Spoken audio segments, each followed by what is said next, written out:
Hello बच्चों, good morning. आज हम ज्ञान एवं पाठ्यक्रम का जो पेपर है उसमें लास्ट यूनिट यानी कि अपनी 5वीं यूनिट के बारे में बात करेंगे। अभी तक हमने 4 यूनिट कंप्लीट कर ली हैं। आज हमारी लास्ट यूनिट यानी कि 5वीं यूनिट का आरंभ हम कर रहे हैं।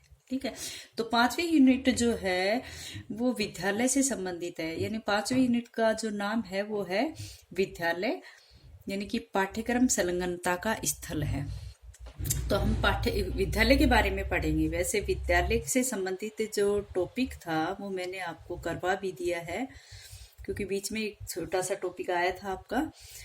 लेकिन जो 5वीं यूनिट है वो भी आपकी जो तीसरी कौन सी यूनिट थी उससे संबंधित ही है। देखो, मैं इसमें क्या क्या करवाऊंगी, इसमें क्या क्या आता है वो बताती हूँ आपको ना। यानी कि विद्यालय विद्यालय पाठ्यक्रम संलग्नता का स्थल है ना। तो इसके ऊपर हम बात करेंगे। तो एक तो हम इसमें सबसे पहले बात करेंगे विद्यालय। विद्यालय जो था इसके बारे में हमने फर्स्ट यूनिट में जिक्र किया था कि विद्यालय जो है वो हमारी जो संस्कृति है, हमारी जो संस्कृति है या आधुनिकता है उसके विशेष संदर्भ में विद्यालय जो है वो ज्ञान प्राप्ति का स्रोत किस प्रकार से है। तो उसमें हमने इन चारों टॉपिकों पर बात कर ली थी, विद्यालय पे, संस्कृति पे और अपनी इस पर संस्कृति पर भी, समाज पे भी और आधुनिकता और साथ में विद्यालय क्या है इसके ऊपर हमने बातें कर ली थी। थर्ड जो यूनिट आई थी उसमें हमने पाठ्यक्रम के बारे में बातें की थी। तो पाठ्यक्रम में हमने पढ़ा था कि भाई पाठ्यक्रम क्या है, पाठ्यक्रम के क्या उद्देश्य या क्या लक्ष्य है, पाठ्यक्रम का अर्थ क्या होता है, या पाठ्यक्रम क्या उदाहरण क्या है, या पाठ्यक्रम जो है उसकी क्या विशेषता है, या फिर पाठ्यक्रम को प्रभावित करने वाले घटक कौन से है, पाठ्यक्रम कितने प्रकार का होता है। इस तरह की बातें भी हमने कर ली थी। लेकिन जो 5वीं यूनिट है उसमें पाठ्यक्रम जो है, कहने का अर्थ है कि इस यूनिट का अर्थ क्या निकलेगा कि पाठ्यक्रम संलग्नता का स्थल विद्यालय कैसे। तो हम पाठ्यक्रम से संबंधित जो सारी बातें, जैसे पुस्तकालय है, जैसे प्रयोगशाला है, खेल का मैदान है, कैंटीन है, कक्षा कक्ष, बैठक, इस तरह के टॉपिक इस यूनिट के अंतर्गत आती है और वो सारे विद्यालय के ही अंतर्गत आते हैं। तो इन सब में विद्यालय जो है इन सब की व्यवस्था करने में कहाँ तक उपयोगी है, या फिर हम कहें कि इन सब के लिए विद्यालय दर्शन या प्रशासन की भूमिका क्या है। जो एक विद्यालय पाठ्यक्रम संलग्नता का जो यूनिट है उसमें प्रथम टॉपिक ही आपका ये है कि प्रभावी पाठ्यक्रम। प्रथम टॉपिक क्या है इसमें कि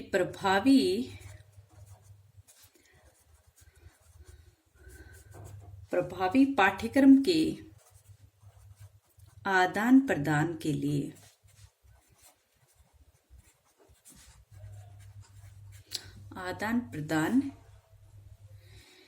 लिए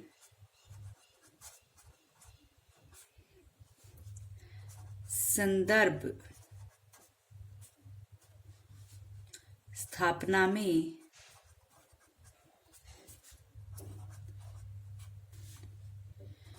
विद्यालय दर्शन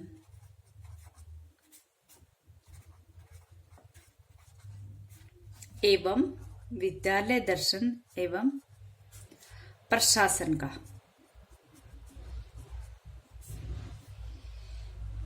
प्रशासन की भूमिका, ये हमारा प्रथम टॉपिक है। यानी कि 5वीं यूनिट में प्रथम टॉपिक क्या है कि प्रभावी पाठ्यक्रम के आदान प्रदान के लिए, यानी कि प्रभावी पाठ्यक्रम के आदान प्रदान करने के लिए या उसकी स्थापना के लिए विद्यालय दर्शन या प्रशासन की क्या भूमिका है, इसके बारे में हम अध्ययन करेंगे। ठीक है, इसी प्रकार से जो ये तो फर्स्ट टॉपिक है, इसी प्रकार से जो दूसरा टॉपिक है इसी यूनिट में जो 4 टॉपिक है उसमें सेकंड वाला टॉपिक क्या होगा कि शिक्षण एवं अधिगम में भौतिक संबल की भूमिका किस तरह से होती है। शिक्षण या अधिगम जो प्रक्रिया है उसमें भौतिक संबल में क्या क्या आता है, जैसे अपना प्रयोगशाला आती है, खेल का मैदान आता है, कैंटीन आता है, पुस्तकालय आता है, कक्षा कक्ष की व्यवस्था आती है। तो ये सारी चीजें जो है इनका क्या क्या भूमिका है, यानी कि शिक्षण और अधिगम में। वैसे आप सिलेबस में ये सब देख लेना। ये यहाँ पर कहने का था कि शिक्षण व अधिगम में जो भौतिक संबल की भूमिका कौन निभा रहे, यहाँ पर कक्षा है, पुस्तकालय है, इन सब की क्या भूमिका है, इसके बारे में अध्ययन करेंगे। और जो तीसरा टॉपिक है, ये तो सेकंड वाला हो गया, और जो तीसरा टॉपिक इस यूनिट में है वो है अध्यापकों से संबंधित, यानी कि अध्यापकों के कार्य या अध्यापकों की भूमिका, अध्यापकों के कार्य में के संदर्भ में विद्यालय संस्कृति या संगठनात्मक जो लोकाचार है या लोक नीति है वो कैसी होनी चाहिए, ये तीसरा टॉपिक होगा इसके अंदर। और जो चौथा टॉपिक है इसके अंतर्गत, इस यूनिट के अंदर, वो है पाठ्यक्रम के आदान प्रदान में जो अध्यापक की भूमिका या सहयोग, अध्यापक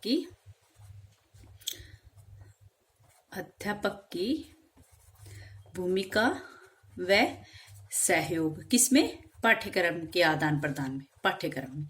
ठीक है, तो इसमें हम इस तरह से पाठ्यक्रम विद्यालय से संबंधित ही सारी बातें पढ़ेंगे। ठीक है, तो विद्यालय क्या होता है ये आपने पढ़ लिया, पाठ्यक्रम क्या होता है ये सब पढ़ लिया, लेकिन अब हमें पढ़ना है कि विद्यालय की या प्रशासन की क्या भूमिका है कि हम जो हमारा प्रभावी पाठ्यक्रम, जो वर्तमान में हमें पाठ्यक्रम की आवश्यकता है, उस पाठ्यक्रम के आदान प्रदान के लिए विद्यालय जो है वो किस तरह की भूमिका निभाएगा, या प्रशासन का उसमें क्या योगदान है। प्रथम टॉपिक, इस टॉपिक की बात कर लूं तो ये इसके बारे में हमें अध्ययन करना है।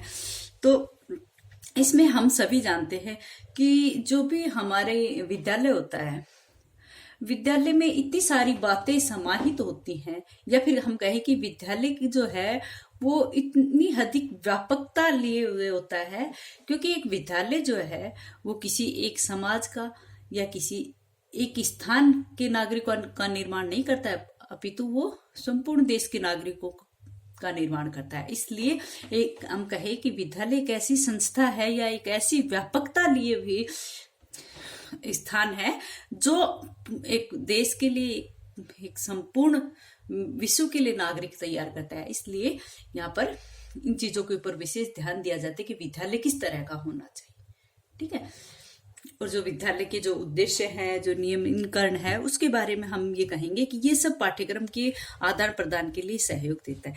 तो हमारा टॉपिक आता है कि प्रभावी पाठ्यक्रम के आदान प्रदान के लिए हमें हमारा विद्यालय दर्शन या प्रशासन की भूमिका क्या रहेगी।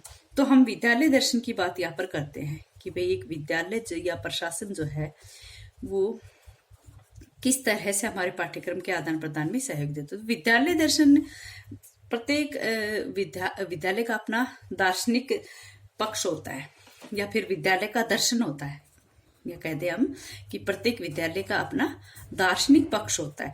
और दार्शनिक पक्ष का मतलब यहाँ पर क्या होता है कि जो भी विद्यालय होता है उसका अपने कुछ लक्ष्य होते हैं और कुछ उद्देश्य होते हैं, उनकी पूर्ति के लिए प्रत्येक विद्यालय कुछ नियमों का निर्धारण करता है, कुछ नियम सिद्धांतों का वो निर्धारण करता है।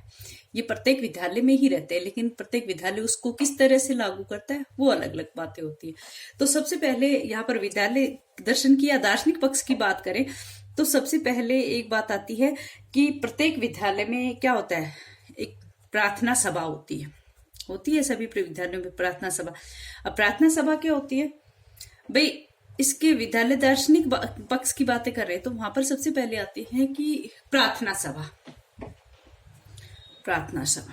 ठीक है, तो इसमें हम कहेंगे कि विद्यालय में शिक्षण के समय नियमित रूप से प्रत्येक विद्यालय में एक प्रार्थना सभा आयोजित की जाती है, और यही कार्यक्रम का प्रारंभ माना जाता है। विद्यालय में जब जाते हैं तो सबसे पहले विद्यार्थी क्या करते हैं कि वहां पर प्रार्थना सभा करते हैं, और प्रार्थना सभा से ही कार्यक्रम का प्रारंभ माना जाता है।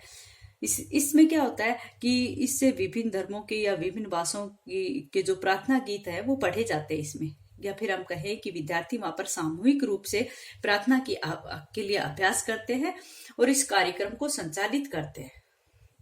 ठीक है, तो इससे क्या होता है कि विद्यालय जो है, विद्यालय की जो विभिन्न प्रार्थनाओं का संलग्न होता है या आयोजन होता है, वहां पर जो प्रशिक्षणार्थी होते हैं, जो भी प्रशिक्षण प्राप्त करने वाले विद्यार्थी होते हैं, वो एक ही स्वर में, एक लय में या भाव के साथ कोई ना कोई प्रार्थना गाते हैं, जिससे बड़ा ही प्रोत्साहन और प्रशिक्षण विद्यार्थियों को मिलता है।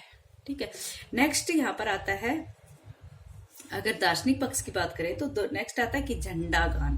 प्रत्येक विद्यालय में झंडा गान गाया जाता है। झंडा गान के और भी गाने गाए जाते हैं, जैसे राष्ट्रीय गान है।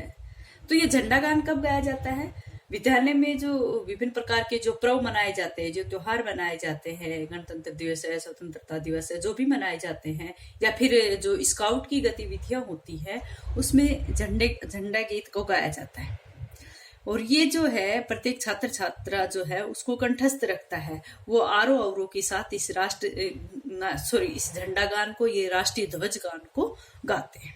ठीक है, तो इसमें भी एक प्रकार से यहाँ पर भी जैसे अपने बीएड में भी प्रशिक्षण प्राप्त जो विद्यार्थी होते हैं उनको झंडा गान हो, या जैसे अपनी अपनी यहाँ पर वो प्रार्थना है, ये सब बच्चों को सिखाई जाती है। ठीक है, तो इस तरह से बच्चे उसको आरोह अवरोह के साथ इसका अभ्यास करते हैं। इससे क्या होता है? इससे विद्यार्थी जो है उनके मन में, जो भी विद्यार्थी यहाँ पर अधिगम कर रहे हैं या जो भी प्रशिक्षण प्राप्त करने के लिए विद्यार्थी आते हैं, उन सब के मन में उस संस्था के प्रति या अपने राष्ट्र के प्रति सम्मान की भावना विकसित होती है। ठीक है, झंडा गान से। झंडा गान के साथ साथ हम कहें कि विविध प्रकार के गीत, और विविध प्रकार के गीत भी विद्यालयों में गाए जाते हैं। दार्शनिकता की बातें करें तो विविध प्रकार के गीतों में जैसे राष्ट्र प्रेम से संबंधित गीत हो, या समूह में कार्य करते हुए प्रोत्साहित करने के लिए बच्चों को गीत गाए जाते हैं। इनमें जैसे समूह गान आ गया, समूह गान, या फिर कहें कि जो मार्च गान बोलते हैं, जिनको मार्च करते हुए जो गाते हैं मार्च गान, या फिर जैसे फाग या किसी भी प्रकार का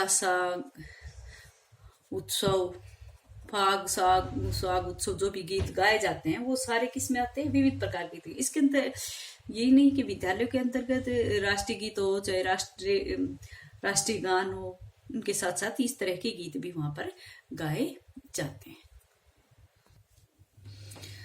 अच्छा बच्चों, आज इतना ही, आगे कल बात करें।